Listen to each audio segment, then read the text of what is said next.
Democratic Congressman John Garamendi from California, who joins us live right now. It's good to see you again, Congressman. And why don't I start on that point with you? It is kind of interesting that there are political considerations for both the United States, which we know about, and also, as Joe says, maybe for Mexico. How might that play into any kind of negotiations between the two countries and what gets done on immigration, do you think? Well, certainly both countries, the leadership in both countries are looking to the election coming up and going to try to set policies that deal with the immigration issue. And certainly the Biden administration is doing just that. They now proposing $14 billion to specifically enhance our border security. Some 5,000 new Border Patrol, ICE agents, as well as, importantly, judges and people to ascertain the appropriateness of the asylum seekers' fear of returning to their country. What you're showing right there is one of the pieces of the puzzle that needs to be addressed. And this is one of the opportunities that we have in a compromise with the Republicans. And that is, if you want to seek asylum in the United States, then you must go through one of the appropriate border crossings, but you can't just sneak through the fence as you saw there. Right. Otherwise, you're going to get turned around immediately. There's room for a compromise. Money's on the table, lots of money, $14 billion. And beyond that, there's a second piece to this that has not really been considered. And that is, why are people migrating? Why are they leaving? This was discussed 3 years ago by the Biden administration, attempting to deal with the reason why people are leaving. It seems to me there are at least two pieces to this. One, there's real economic, social, and fear in certain countries around the world. Secondly, there is misinformation.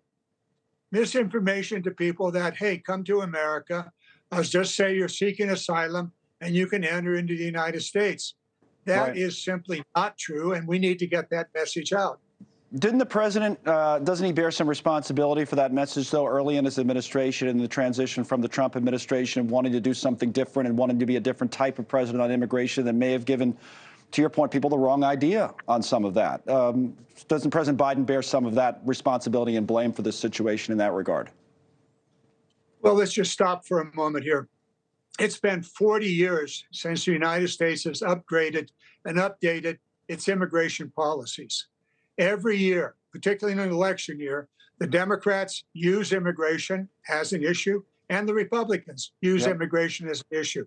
And every year, another year has gone by without a reform of the immigration system. There was an opportunity. In 2013, the Senate, bipartisan, put together, passed out of the Senate, a comprehensive immigration reform.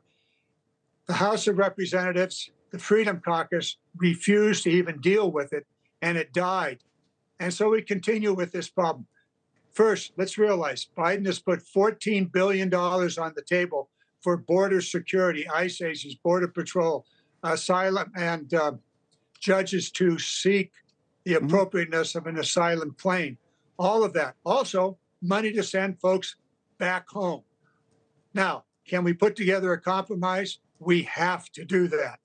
Some of the issues the Republicans have put forward, we could deal with those. Okay. As I just said, where are they going too far? Because that's what compromise means. You know, you got to cut it off somewhere, right? So, are you comfortable? What are you comfortable with? What are you not so comfortable with on those Republican proposals? That'll be the big talk in the new year. Well, they have about 13 different items that they've put forward. Some of them are just outright foolish. They don't make no sense whatsoever. Others of it does make sense. For example, if you want asylum, enter the United States through one of the border entry points, not through the fence or over the river. That's one thing. Secondly, I think we need clarity on what is the fear that a person has in their own country. That needs to be clarified. Right now, it's a bit vague, and it's interpreted in different ways in different parts of the asylum process. Right. So there needs to be clarity. Also, we need to deal with the countries from which these people are leaving. What is going on there?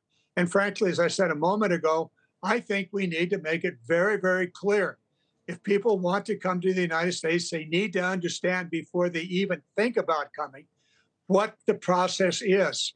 What is credible fear? What constitutes a reasonable asylum? Yes. If you can't meet that, then don't come to the United States. And we need to have money to return people from where they came. We'll see if you guys can get it figured out. It seems like you're relatively confident that there's a compromise to be had, and now we'll see if the two sides come together in the new year. Congressman, thank you for coming on again.